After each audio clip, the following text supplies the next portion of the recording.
اپنی زندگی کا صرف یہ روٹین بنا لیں اور نمازوں کی پابندی کے ساتھ آپ کو کسی بابے کی ضرورت نہیں، کسی وظیفے کی ضرورت نہیں، کسی ایکسٹرا اعوذ باللہ من الشیطان الرجیم، بسم اللہ الرحمن الرحیم۔ السلام علیکم ورحمۃ اللہ وبرکاتہ۔ دوستو، فجر کی نماز کے بعد یہ چند اعمال کر لیں، آپ کو زندگی میں کوئی مشکل پیش نہیں آئے گی، آپ کی زندگی سہولت والی ہو جائے گی، زندگی آپ کی بدل جائے گی، آپ کے مسائل حل ہونا شروع ہو جائیں گے۔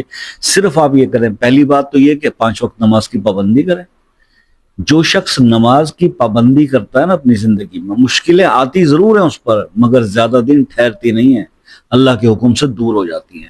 تو سب سے بڑا وظیفہ نماز کا ہے، تو نماز کو آپ اپنی پابندی سے ادا کریں۔ اس کے بعد یہ ہے کہ فجر کی نماز کے بعد یہ اپنا روٹین بنا لیں کہ جب فجر کی نماز پڑھ کے فارغ ہوں، چاہے 1 رکوع پڑھیں، چاہے آدھا سپارہ پڑھیں، قرآن پاک کی تلاوت کریں۔ نمبر 2، سبحان اللہ و بحمدہ 100 بار پڑھیں۔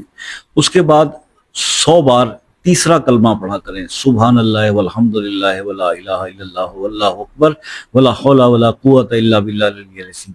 تیسرا کلمہ 100 بار پڑھیں، اور اس کے بعد 100 بار استغفار پڑھیں۔ بہتر ہے کہ یہ والا استغفار پڑھیں، استغفر اللہ الذی لا الہ الا هو الحی القیوم واتوب الیہ، یہ پڑھیں۔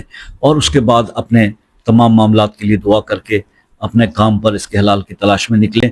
اپنی زندگی کا صرف یہ روٹین بنا لیں اور نمازوں کی پابندی کے ساتھ آپ کو کسی بابے کی ضرورت نہیں، کسی وظیفے کی ضرورت نہیں، کسی ایکسٹرا محنت کی ضرورت نہیں۔ اللہ تعالیٰ آپ پر وہ کرم فرمائیں گے کہ آپ حیران رہ جائیں گے۔ تو اپنی زندگی کو آسان کیجئے، دین نے آسانیاں سکھائی ہیں، ٹھیک ہے؟ دین کے اندر بہت آسانی ہے، ہم نے اس کو خود اپنے آپ پہ اتنی برڈنس ڈال دی، اتنے وظائف کرتے ہیں کہ خود تھک جاتے ہیں۔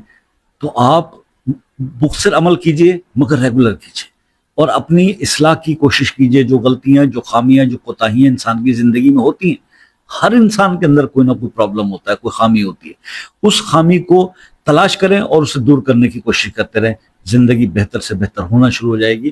یہی اس کا اصل وہ تھیم ہے، یا اصل فلسفہ ہے۔ ہمیں مسئلہ یہ ہے کہ اپنی خامیاں نہیں بلکہ دوسروں کی خامیاں نظر آتی ہیں، جس کی وجہ سے ہم پرابلم میں رہتے ہیں، ٹھیک ہے جی؟ تو اللہ تعالیٰ ہم سب پر رحم کرے۔ باقی یہ ہے کہ اگر کچھ سمجھنے سے رہ گیا تو آپ واٹس ایپ پہ رابطہ کر سکتے ہیں 8 سے 11 بجے تک، اور اگر کوئی مسئلہ ڈسکس کرنا ہو، کال کرنی ہو، تو پھر آپ واٹس ایپ پہ ایک میسج ڈال کے کال کا ٹائم لے لیجیے۔ اجازت کے مسائل، جو لوگ اجازت طلب کرتے ہیں وہ اپنا نام نہیں لکھتے تو بڑا عجیب لگتا ہے کہ کم از کم اپنا نام تو بتائیے گا، کس بھائی یا کس بہن کو، کس صاحب کو یہ عمل کرنے کا وہ اجازت لے رہا ہے۔ کوئی بھی وظیفہ جس میں اجازت کی بات ہوتی ہے، تو یہ بات میں آپ سے ریکویسٹ کرنی تھی۔ دوسرا یہ ہے کہ بھائی کسی مسئلے میں اٹک گئے ہو، پھنس گئے ہو نہیں پا رہا، بہت سارے وظائف بھی کر لیے، تو آپ وہ مسئلہ اپنے نام کے ساتھ کمنٹ سیکشن میں لکھ دیں، انشاءاللہ اس کے لیے خصوصی طور پر دعا کریں گے۔ اور آپ لوگوں سے بھی ہمیشہ یہ ریکویسٹ رہتی ہے کہ بھائی دعاؤں میں یاد رکھیے گا، زندگی رہی تو نیکسٹ کسی ویڈیو میں آپ سے پھر ملاقات ہوگی، تب تک کے لیے اجازت دیجیے، اللہ حافظ۔